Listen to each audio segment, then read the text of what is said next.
So let me briefly discuss the external analysis. This is a very important activity in strategic management. In strategic management, it's important that you conduct an internal analysis and an external analysis. So internal analysis is you study or you analyze the things going on within your company, You study your resources, whether you are capable of achieving your goals, your manpower, your financial resources, and then your technology. And then you will also have to study the external analysis. So these are things going on outside of your business. The economy, the social situation, the political situation in your business environment, you have to take that into consideration. What is the difference between internal and external analysis? Internal analysis, you can control these factors, these situations. You can change them, you can manipulate them. Okay? Like for example, in terms of manpower, you can train your people. You can make them do better. Okay? In terms of processes, you can change, you can make adjustments, you can revise your processes, you can make policies to make your processes, your activities better. So these are the factors in internal analysis. Mainly the manager can make decisions to affect or change the factors of internal analysis. But in external analysis, the business has to adapt to these factors because you cannot control it. What's going on outside in society, you cannot control that. Okay? In fact, it is your business that is influenced by these external factors. These external factors dictate what kinds of decisions you will be making in your business. Okay, so important. You have to be flexible. You should learn to adapt to the situation, to the political environment, to the economic environment. All of these things you cannot control. Okay, so let's concentrate first on external analysis. So the external analysis method that we will be learning is the STEEP analysis ngayon, class. Kaya ko gustong linawin to kasi sa libro, sa internet, may makikita kayo external analysis method. Pestel analysis naman. Parehas lang yun. Okay, dinagdagan lang nung legal. No? Tayo walang L eh. No? So Pestel analysis, same lang yun. Okay, iba nga steps, nakalagay steps analysis, same lang yun. Okay, these are the study of the external environment. Okay, so yung sa atin, STEEP, STEEP, STEEP meaning it stands for social, technological, economic, ecological, political. Okay, so yung iba kasi nakalagay test analysis, no? Pero sa atin, STEEP analysis. Okay, yung iba naman, step analysis. Teka, linawin ko yung nasa slide. Update ko nga. Kasi dito, step analysis. Linawin natin. Stands for S, social.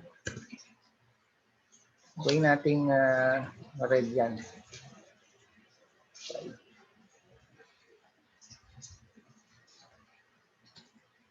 Ito sa huli yun.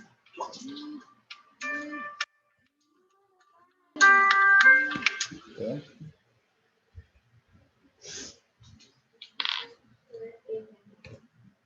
Ito yan.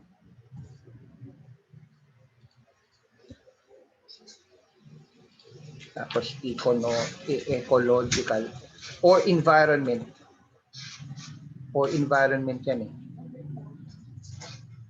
Kaya yan, STEEP analysis. Yan, okay? Social, technological, economic, ecological, political. Okay? So that's the method that we will be discussing in STEEP analysis. Okay, dito muna tayo sa social factors. Social factors, these are the things that happen in our society, mainly our culture. Okay, so yung kultura natin, nakaka-apekto po ito sa ating negosyo. Okay, so examples, yung ating mga norms, our traditions, no, our religion. O halimbawa, ikaw ay religious lechon, hindi ka pwede basta-basta magtinda sa isang lugar wherein the consumption of pork is against the religion. Oh, you see? So you have to take that into consideration, religion. O pati yung ating mga traditions, yung mga fiesta, no? The Philippines, mahilig tayo sa celebration, lalo na pag Christmas. So this will dictate what kind of products you will be selling, what kind of products you will be manufacturing. Okay, magtitinda ako ngayon ng Nestle cream, kondensada, fruit cocktail, hamon. Oh, diba? So these are examples of social factors. Okay? You also take into consideration the geography of the country, no? The weather, no? The climate. Okay? So these are things in society that will affect your business, no? How you distribute your business, how you promote your business. Okay, so that's very important. No? You take into consideration social factors. Okay, ito yung may McDonald's, di ba? Nag-adapt sila sa Filipino diet. Yung McDonald's, wala namang yung spaghetti. Wala namang yung kanin. O, di ba? Pagdating ng McDonald's dito sa Pilipinas, may kanin. O, bakit kaya? Eh, yun ang staple diet ng Pilipinas eh. O, di ba? O, sa ibang bansa, pag umorder ka pag pumunta ka sa McDonald's, wala namang spaghetti dun. Di ba? So, kasi nga, yung Filipino, mahilig sa celebration, mahilig sa birthday. So, dinagyan ng spaghetti. No? At syempre, para sa mga bata rin, di ba? Yung Pilipino, pag nakakita ng spaghetti, sino may birthday? You see? Kaya sinama nila sa McDonald's menu yon. You see that? Tsaka yung spaghetti natin, mapapansin nyo, iba yung lasa, di ba? Matamis, no? Yung spaghetti, di naman dapat yan matamis eh. Dapat yan medyo maasim, no? Soury ng konti kasi dahil sa tomatoes. You see? Sa Filipino, pagka maasim, panis eh. Kita mo yan? So that's an example, no? Next is technological factors. So you have to take into consideration the advancement of technology because you have to adapt to it. Okay? So wala tayong magagawa. Dati ang office administration, very manual. Very analog. Typewriter, di ba? Manual recording ng books, no? Books. Ibig sabihin, pag nagjo-journalize, talagang ang gamit natin yung pen and paper, general ledger, no, all of these things. But now it's computerized. We are now in the digital age. You see? So you have to take into account technological factors because you have to compete. You have to, adapt with the times. See? So before, halimbawa, when we sell our products, it's door to door. No, it's using physical stores, but not anymore. Big companies today have adapted to the internet and are now selling in the virtual platform. You see, so you have to adapt to that. Dahil kung hindi, pag-iiwanan ka eh. Diba? Your competitors will eat you alive. They will beat you. See? And you will lose market. Okay? So you take that into consideration. So the way we communicate today, no? The way we market today, the way we satisfy customers and deliver our goods and services, we take into account the best and the most advanced technologies and we use them to our advantage. Okay? May tanong po ba? Next is, if you have any question, you just speak up. Okay? Next is economic. Okay, salamat sa response. Next is economic factors. So economic factors take into account the things going on in our economic environment. When we say economics class, basically it's all about demand and supply. Demand and supply, in other words, how the producers, no, the manufacturers, and the buyers or the customers interact with one another, how they trade, how they exchange products and money. This is actually the economy. So the behavior of suppliers, the behavior of consumers, the demand and supply, this is actually economic factors. Okay, the interaction of supply and demand will affect pricing. Diba? So you have to take into account what's going on in the economy. O right now, ano nangyayari sa economy? Mataas ang ating bilihin, presyo, no? Very, very high inflation rate. So marketers, no, has to adapt to this. So dapat hindi sila pwede ngayong magtaas ng presyo. Okay, because if their products are price sensitive, the consumers might not buy from them, no, or they might go to the competitor. So you have to be very careful. For example, if you're a businessman, you have to take into account the price that's going, the inflation rate that's raising prices, no, that's affecting your price in the economy. Okay. Other examples are taxes. The tax rates, for example, for imports. If you are an importer, the taxes that are imposed to you will also affect you. Okay, so taxes are examples of economic factors. See, those things that we cannot control, no? Like for example, interest rates. The interest rates given by banks will also affect your business because interest rates, it cannot be controlled. Loans are a very important source of finance, source of money for businesses. So pag nagtaas ang interest rates, no, dahil sa ekonomiya, medyo nagkakaroon tayo ng economic recession, mahirap, no, mataas ang presyo, inflation, nagtataas ng interest rate sa mga bangko, no, kasi very risky sa kanila ngayon magpautang, wala tayong magagawa. So if our source of funds, no, is also from loans, this will also affect how we operate our business. Hindi tayo agad-agad pwede mamuhunan, hindi tayo makapag-expand, baka hindi natin tayo mag-hire ng mga bagong empleyado. So these are examples of economic factors, class. So you take that into consideration. So you cannot control it, diba? You just have to adapt to it. Okay? So ngayon, halimbawa, kita nga natin mataas ang presyo ng pork. Di ba? Yung gulay. Kung ikaw ay negosyante, mahihirapan ka. Kung ikaw ay retailer ng pork at ikaw ay retailer ng vegetable, ikaw po ay vendor, it will affect you because consumers will now be buying less. Di muna ako magpo-pork. Di ba? Mag-fish muna. Ang taas ng pork eh. Di ba?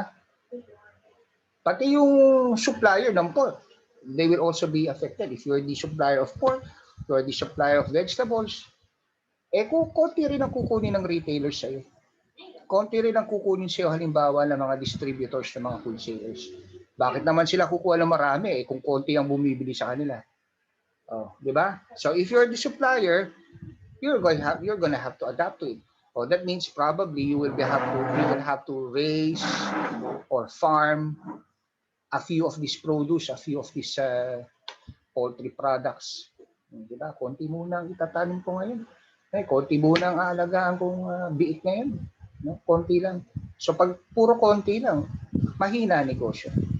See? So these are economic factors. Next, environment or ecological factors. Okay. So these are things going on in the natural environment. Our source of food, no? Our source of water, our source of energy, these are very important. Okay? Kapag halimbawa, dry season, no, nagkakagipitan sa water supply. So, because of the heat, less ang water sa dams, tapos mataas naman ang demand para sa water, nagkakaroon ng competition and less supply of water. So, if your business relies so much on water, edi mahihirapan ka din. Okay? Kasi konti yung supply mo ng tubig. Gumagawa ka ng soft drinks, nagtitinda ka ng mineral water. So you are subject to the changes of things happening in the environment. You see that things that we cannot control, typhoon, ayan, di ba? Drought. Okay, these weather conditions can affect us. Okay, so yan ang ibig sabihin. Pag ikaw ay nagfa-farm, o kapag kami drought, maapektuhan ng taniman mo. Ganun din pag kami typhoon. Supplier ka ng gulay, di ba? Ikaw ay nagtatanim ng palay. So you are a producer of rice, you will be affected. So global warming, climate change, this will have a drastic effect on your business. Okay. Next is political factors. These are the laws of the land, rules and regulations that will affect your business. Okay? So, ibig sabihin, kapag ka ikaw ay naapektuhan na ng mga batas, no, political factors to. So, these are things that we cannot control because we have to follow the law. Pag sinabi ng law na halimbawa, lahat po tayo ay magbabayad ng mas mataas na toll fee, maapektuhan ka. If you are transporting goods and commodities via the NLEX and SLEX, wala ka magagawa. Diba? If the government imposes more taxes for fuel, for gasoline, wala ka magagawa. Diba? Maapektuhan ang presyo mo, maapektuhan ang cost mo. Okay? Pag sinabi ng government, meron ng age limit para bumili ng mga bagay-bagay, meron mga bagong safety regulations, so dapat sumunod ka. Kasi hindi naman pwede, ayoko, no? Mahal yan. So these are political factors. Okay? So you are required to follow this and you cannot do anything about it. Okay? Now what's important here, class, that take into consideration in the STIP, these factors do not only give businesses a disadvantage. Kasi baka isipin nyo, puro disadvantage itong STIP. Meron ding opportunity dyan. Okay? So you look at both sides because some factors might be detrimental to one business, but it can be a boon or it can be advantageous to another business.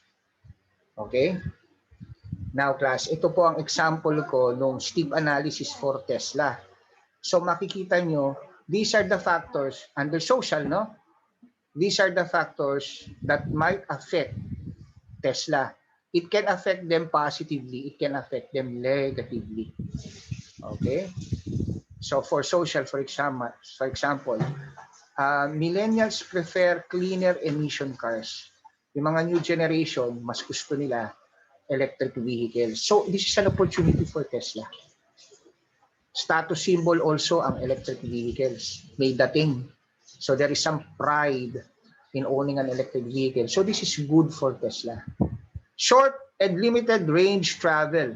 So this is a disadvantage for Tesla because ang charging ng batteries ay merong limit, no? Pagdating halimbawa sa distance or range. Mas malayo ang nararating ng di gasolina na sasakyan kaysa doon sa di bateryang sasakyan. Yan ang ibig sabihin. So this can work against a strategy of Tesla. And you will notice all this under technological, under economic, under ecological, under political. Tesla considered factors that can affect them negatively and factors that can affect them positively. Okay?